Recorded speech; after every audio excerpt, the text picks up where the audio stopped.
Ok Jean-Pierre, c'est bon? Ok, je mets 2 mètres. Hein? 1, 2. Bonjour à tous. Ah, pardon. Oups. Bonjour à tous. Je ne suis pas chez moi.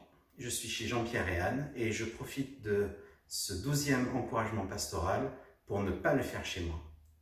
Le 15 mars, c'était un dimanche après-midi, le conseil d'église s'est réuni en mode restreint pour réfléchir et mettre en place les éléments de notre vie communautaire en ligne.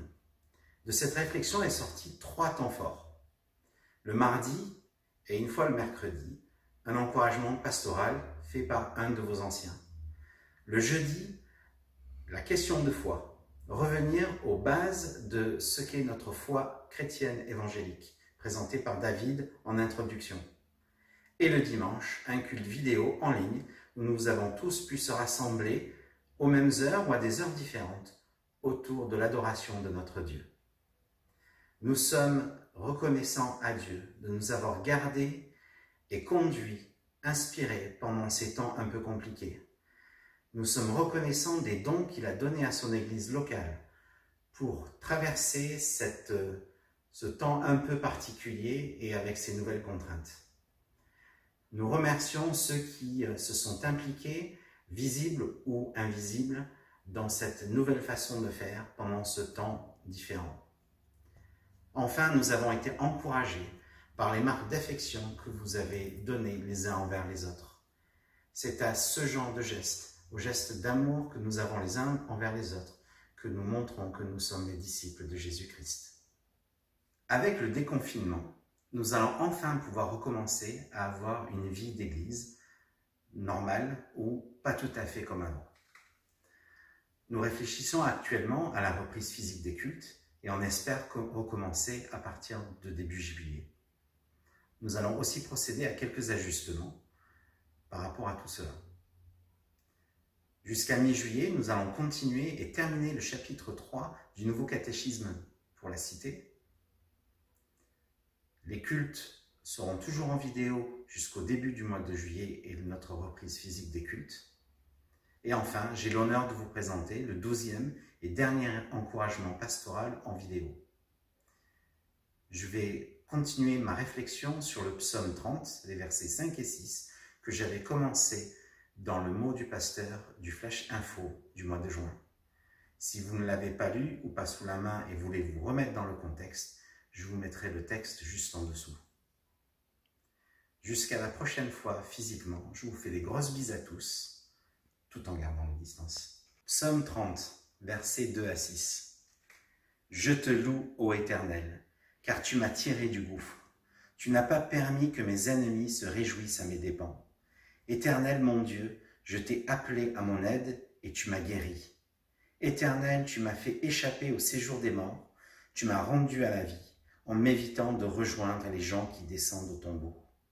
Chantez donc à l'Éternel, vous tous ceux qui lui sont attachés.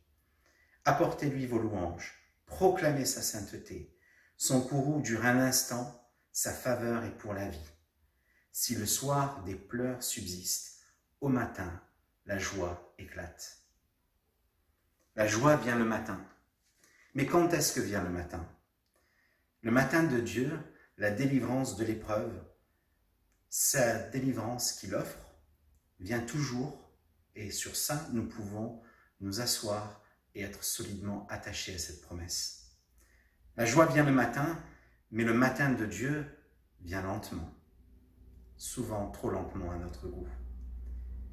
En général, si je me couche triste, en colère ou avec de la douleur parce que j'ai été blessé, quand je me réveille le lendemain, tout n'a pas disparu. J'ai peut-être pris un peu de recul par rapport à une situation, mais c'est encore là. Mis à part des situations exceptionnelles comme nous venons de le vivre, où tout change du jour au lendemain, en général, nos circonstances de vie ne changent pas si vite que ça. Et nos cœurs et nos vies non plus. Nous changeons avec le temps. Ceux qui ont conscience de vieillir connaissent bien le dicton que le bon vin se bonifie en vieillissant. Mais si le vin n'est pas bon, La Bible nous dit que naturellement, l'homme n'est pas un bon vin. Il n'y a rien en nous qui nous permette de nous bonifier. Pour les disciples de Jésus-Christ, ce qui change nos vies, ce qui les bonifie, c'est l'action de Dieu dans nos vies. D'abord, l'œuvre de Christ à la croix, qui nous permet d'entrer en relation avec Dieu, puis son action continuelle dans nos vies, pour nous amener à sa ressemblance. Peut-être connaissez-vous cette illustration sur les pierres polies dans les rivières. Les pierres qui ne sont pas dans un cours d'eau sont brutes, acérées, coupantes. Les intempéries, le vent, la neige, va les changer, mais elles vont devenir encore plus coupantes, voire se briser et se casser. Elles ne changeront pas vraiment de forme. Si ces pierres sont mises dans un cours d'eau, avec les années, ces pierres commencent à s'adoucir, les bords sont moins coupants, et au fur et à mesure du temps, elles se transforment de plus en plus, devenant de belles pierres polies, plus petites, agréables au toucher. Mais pas une seule est la même. Dieu nous façonne comme ces pierres dans le lit d'une rivière. Dieu fait certainement son œuvre, et un de ses outils, c'est la patience. Dieu nous change avec le temps. Au creux de la nuit de nos vies, dans l'épreuve, nous tendons les yeux dans l'obscurité pour voir quelque chose, et parfois même jusqu'aux larmes, quand ça picote et qu'on tente vainement de voir quelque chose. Et puis l'aube arrive, d'abord faiblement, et puis la lumière grandit. La nuit disparaît, et devant nos yeux commence à se montrer là où on est et là où on va. Oui, le matin se lève lentement, et la joie vient avec le matin. Dans Proverbes au chapitre 4, verset 18, il est écrit que le sentier des justes ressemble à la lumière de l'aube, son éclat grandit jusqu'au milieu du jour. Si tu marches à la suite du Seigneur Jésus-Christ, alors tu es juste. L'œuvre de Dieu dans ta vie te transforme. Ta marche avec lui, à son service, va lui rendre gloire et rendre témoignage de qui il est à ceux qui sont autour de toi. Dieu nous sauve, il nous transforme, il nous équipe et il nous appelle à le servir. Et il prend le temps de le faire. Il prend un temps et une manière différente selon chacun d'entre nous.